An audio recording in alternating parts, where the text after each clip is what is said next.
Esta es una producción de Rosarista de Corazón Televisión. Esta es una transmisión a nivel nacional e internacional. Nuevamente, bienvenidos amigos y amigas a mi canal de YouTube. Es un gusto tenerlos acá. Iniciamos en 3, en 2, en 1. Nuevamente hablando del tema de derecho internacional. Vamos a seguir hablando del Oriente. La noticia es Oriente. Comencemos por la India. En la India había un código que se llamaba el Código de Manu. Este código, ¿por qué era importante? Porque este Código de Manu ponía reglas a la guerra, y una de esas reglas era que las aguas no se podían envenenar. Estaba prohibido envenenar las aguas. De eso nos hablaba el Código de Manu. Aquí coloca unas mujeres que están embarazadas.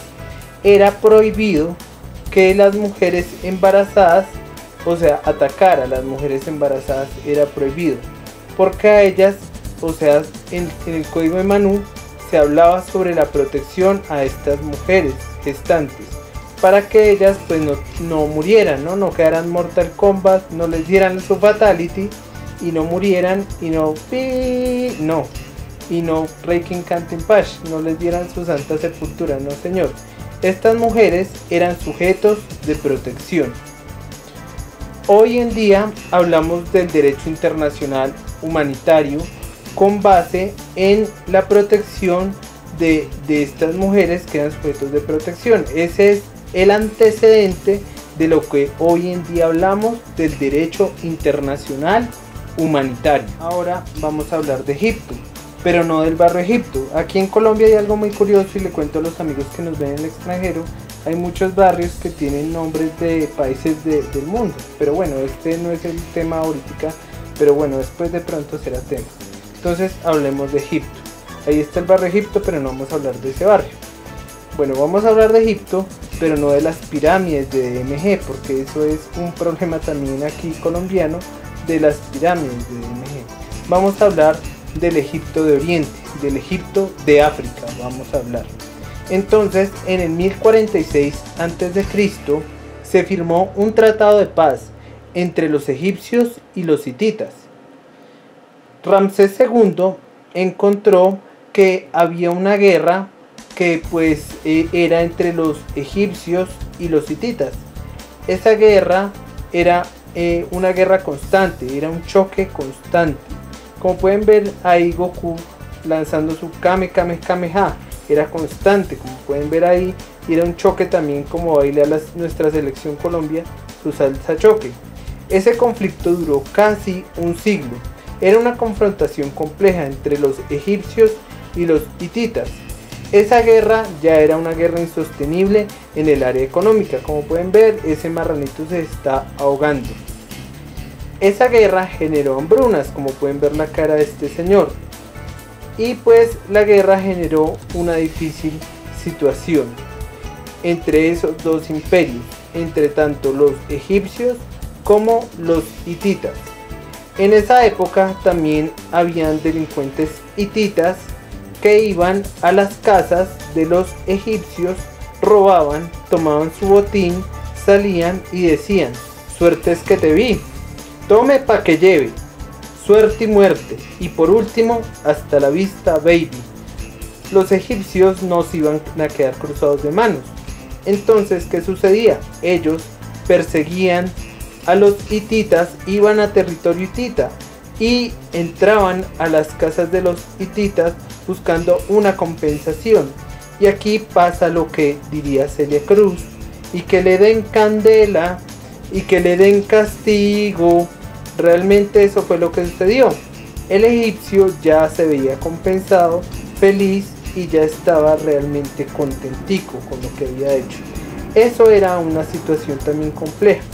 Entonces, en el tratado de paz se habló de la extradición. Entonces, los egipcios que cometían delitos en territorio hitita, o los hititas que cometían delitos en territorio egipcio, eran extraditados. Este es el antecedente de la extradición. Ahora vamos a hablar de algo muy importante. Cerca al río Nilo estaba el templo de Amón-Ra. En ese templo de Amón-Ra habían dos placas gigantes como ese mono. Y había una placa que estaba en jeroglífico y otra placa que estaba en caldeo. En esas dos placas se garantizaba la paz entre estos dos grupos. Ahora hablemos de los hebreos. Bueno, los hebreos es un antecedente muy importante del derecho internacional.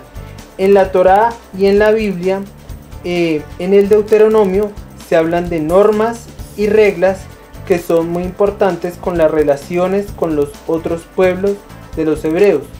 Los hebreos, pues en Deuteronomio 20 se habla su relación de guerra y paz con los otros pueblos, y se hablaba de los usos y límites de las confrontaciones que ellos tenían.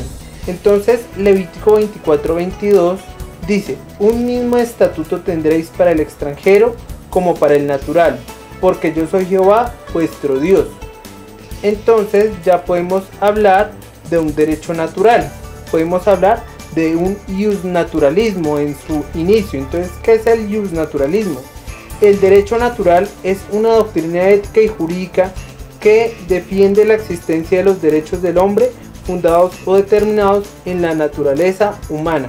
Entonces, nada más el hecho de ser humano le da un estatus que, o sea, no tiene otro ser. Entonces ya podemos hablar de protección, respeto al ser humano. Entonces no importa la nacionalidad, no importa si es indígena, mexicano, indio, norteamericano, afrodescendiente, chino, inglés, de Arabia Saudita, no importa pues su nacionalidad, todos se protegen. Si es peruano, como la Tigresa del Oriente, o si es oriental, como el del Gangnam Style, o si es colombiano, como James y la selección, o si es chileno, como Germán, o si es francés o argentino, ruso, canadiense, se protegen. Entonces, muy importante, tienes un mismo estatuto, es decir, tienes un mismo derecho. Eso es de lo que trata el derecho internacional. Entonces, los hebreos fueron determinantes, como ese golpe que le dio ese señor al otro fue determinante, fue fulminante en el derecho internacional. El derecho internacional también tiene pues una gran influencia, y el derecho internacional es una creación judeo-cristiana occidental. No siendo más, amigos, muchas gracias por su atención. Me voy, pero volveré, como dice Wilfrido Vargas. Muchas gracias, y sí volveré, pero si mi Dios lo permite. Nos vemos en el otro videoprograma. Gracias. Y recuerden, mi gente de YouTube, este es un canal echado para adelante.